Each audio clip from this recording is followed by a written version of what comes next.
Yeah, let's go 4, 4, and 4. I don't, like I said, I don't need anything super high, right? And let's lengthen that up. Well, I'll lift it up. First, we'll lift it up. So at least I get a side-to-side comparison of the neck. Maybe like that. Now we can move that guy over and kind of get roughly into place. Roughly.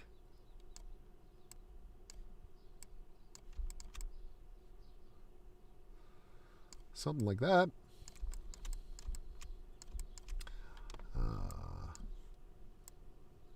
At this stage, I'd rather kind of err on the side of too thin, guys, because we can always mass it out. It's always sort of harder to, for me anyway, to reduce volumes whilst I'm sculpting. It's always easier to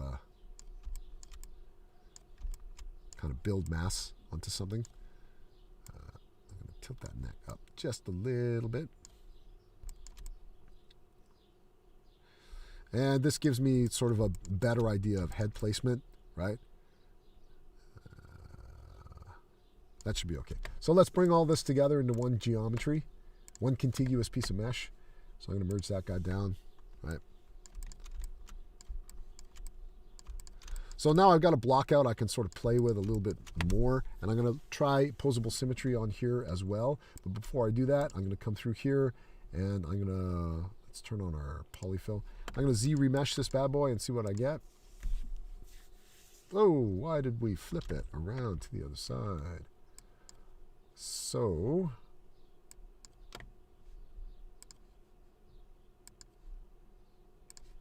so I'm going to turn off symmetry. All right, so that's really weird. I did not know you could Z remesh and then create symmetry at the same time. It's kind of interesting. All right, so there we go.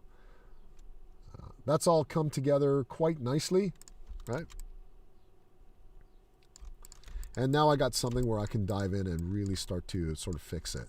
I'm debating whether or not to throw the running shoes down as part of this. I think maybe it's always sort of a weird one for me. What I might do actually, because the way the legs are extending down is a little bit too thin, so I might try this. I'm going to append another cylinder in there. In here with an insert mesh brush, right? So I'm going to come in here with an insert mesh brush. IMM, and let's grab those primitives, and let's get another capsule in there. Oh, where did my geometry go?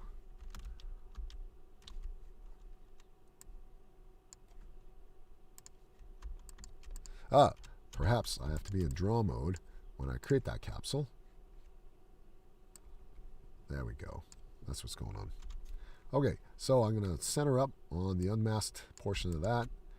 And I'm going to scale this down a bit. Just wanted to thicken that leg out just a little bit. And bring this down. And now I want to make sure that I'm getting the same angle.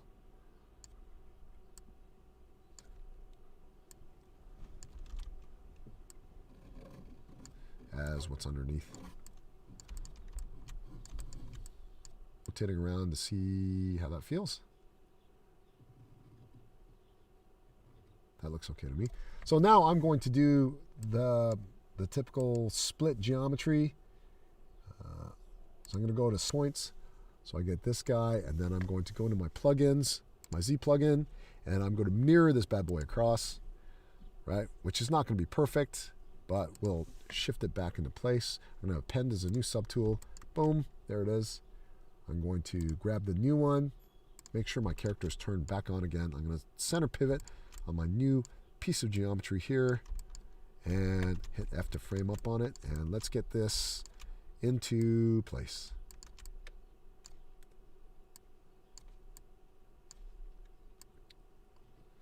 Again, I'm fairly out of practice in terms of navigating around in ZBrush's 3D space.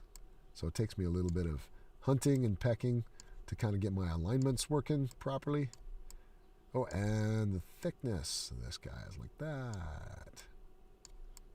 Right? So I'm just going to move this guy around until I get it reasonably in place. Now, the proportions of the legs are off. I know that, guys. I realize it. I'm just leaving it because I want to see if I can get away with it, if it adds to her character in any way, shape, or form. Okay, so let's pop this down like this. I'll get this guy over.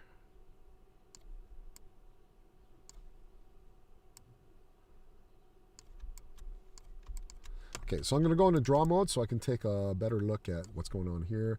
Turn on that other cylinder. Yeah, that's thickening it out nicely for me, which is what I want. It just makes it a little bit easier to work with. I haven't thickened it out by much, but enough that it makes me happy. Right, so I'm going to merge these guys down. And then again, pop over into the geometry and Z-remesh this bad boy again. And I can always come in here. Yeah, might as well. Let's go in here.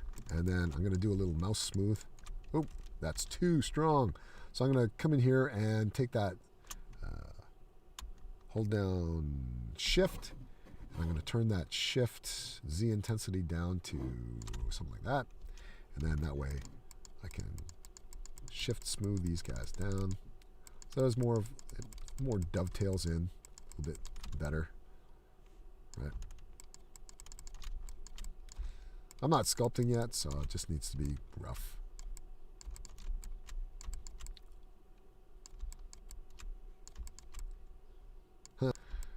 Well, let's. We got geometry there. Let's go in there and snake hook stuff out. Snake hook is my new favorite move tool. All right. So let's go in and let's go a bit wider.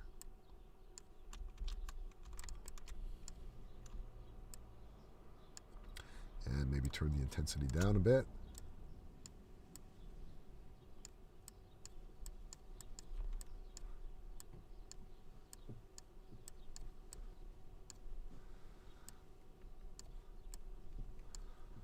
Just want a bit of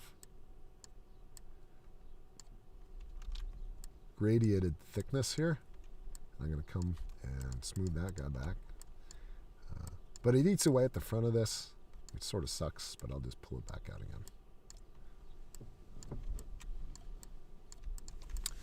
Oh, good enough. All right, so I'm going to go in and append some spheres here. Actually, let's use the good old insert mesh brushes. I don't know which method I like. So, for now I'm just kind of playing. Okay, so I'm in draw mode, and I'm going to pop that down there.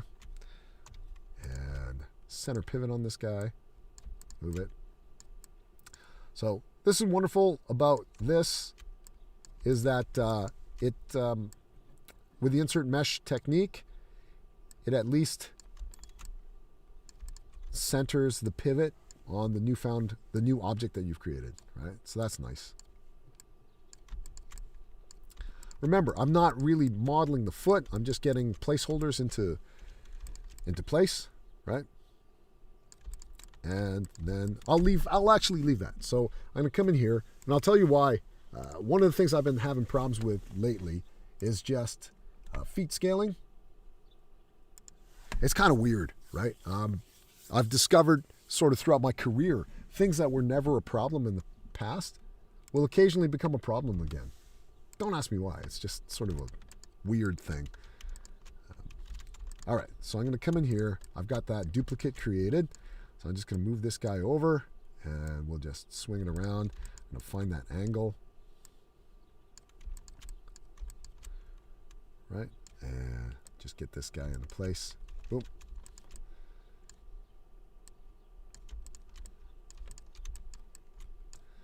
And a little bit of a downward sense on that, right?